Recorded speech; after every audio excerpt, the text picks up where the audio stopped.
کوئٹہ میں Pakistan Peoples party کے مرکزی رہنما اور یوم تاسیس جلسے کے کنوینر نواب ثناء اللہ خان زیری کی زیر صدارت 30 نومبر کوئٹہ جلسے کی تیاریوں کے سلسلے میں اہم اجلاس ہوا۔ اجلاس میں صوبائی جنرل سیکریٹری روزی خان کاکڑ، سیکریٹری اطلاع سردار سر بلند خان جوگیزئی، سینئر نائب صدر سردار محمد عمر اور دیگر نے شرکت کی۔ اجلاس میں چیئرمین بلاول بھٹو زرداری کی کوئٹہ آمد اور جلسے میں پارٹی کارکنان کے بھرپور شرکت سمیت دیگر تیاریوں کو حتمی شکل دی گئی۔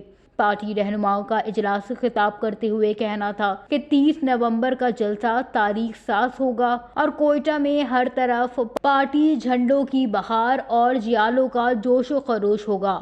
جلسے میں بھرپور شرکت سے بلوچستان کے جیالے اور عوام یہ ثابت کریں گے کہ پیپلز پارٹی اور بلاول بھٹو زرداری ہی بلوچستان کی عوام کا انتخاب ہے۔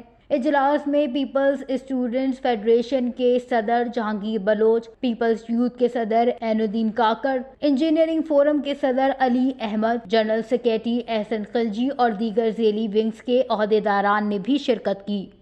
وش نیوز، کوئٹہ، بلوچستان۔